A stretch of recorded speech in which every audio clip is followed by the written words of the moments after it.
Election ಅನ್ನೋದು ಅದು ಕೂಡ ಕೋರ್ಟ್ನಲ್ಲಿ ಇವ್ರು ಹೋದಾಗ 27/3 ಎಲೆಕ್ಷನ್ ಅನೌನ್ಸ್ ಆಗಿದೆ.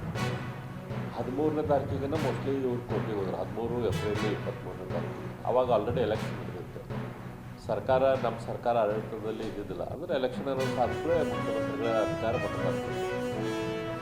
ಆ ಸಂದರ್ಭದಲ್ಲಿ ಸಾಲಿಸಿಟರ್ ಜನರಲ್ಗೆ ಹೈಕೋರ್ಟ್ ಏನು ಹೇಳ್ತು, ಈ ಡಿಸಿಷನ್ನ ಎಲೆಕ್ಷನ್ ಟೈಮ್ನಲ್ಲಿ ಮಾಡಬೇಕು, ಎಲೆಕ್ಷನ್ನಿಗೆ ರಿಸಲ್ಟಿಗೆ ಅನುಕೂಲ ಆಗ್ತದೆ ಅಂತೇಳಿ ಇವ್ರದ್ದು ಮುಂದಿನ ಅವ್ರದ್ದು ಚಿಂತನೆ ಐತಿ. ಅದಕ್ಕೆ ಈಗ ಎಲೆಕ್ಷನ್ ಆಗೋ ತನಕ ಇದನ್ನು ಇಂಪ್ಲಿಮೆಂಟ್ ಮಾಡಬಾರ್ದು ಅಂತ ಹೇಳಿ. ಆಮೇಲೆ ಆದರೆ ಎಲೆಕ್ಷನ್ ಆಗೋಕ್ಕಿಂತ ಅಂದ್ರೆ ಅವ್ರು ಹೇಳ್ತಾರೆ ಮುಂದಿನ ತಾರೀಕು ಬರೋ ತನಕ ಇಂಪ್ಲಿಮೆಂಟ್ ಮಾಡಬಾರ್ದು. ಸೊ ಆಯ್ತಂತೆ ಸಾಲಿಸಿಟರ್ ಜನರಲ್ ಒಪ್ಪಿದ್ರು. ಇವರು ಅದನ್ನು ಯಾವ ರೀತಿ ನಿರ್ಮಿಸ್ತಾ ಇದ್ದಾರೆ, ಇಲ್ಲ BJP ಸರ್ಕಾರದವರು ಅಫಿಡವಿಟ್ ಕೊಟ್ಟರು.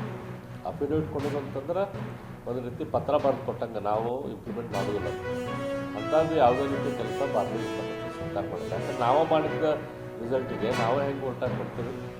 ಹಂಗಾಗಿ ಇವ್ರು ಐತಲ್ಲ ಮುಂದಿನ ಮುದ್ದತ್ತು ತೊಗೊಂಡು ಅದನ್ನು ರಿಸಲ್ಯೂಷನ್ ಮಾಡಬೇಕು. ಮುಂದಿನ ಮುದ್ದತ್ತು ತೊಗೊಳಕ್ಕೆ ತಯಾರಿಲ್ಲ ಇವರು. ಯಾಕಂದ್ರೆ ಮುಂದಿನ ಮುದ್ದತ್ತು ತೊಗೊಂಡ್ರೆ ಅದು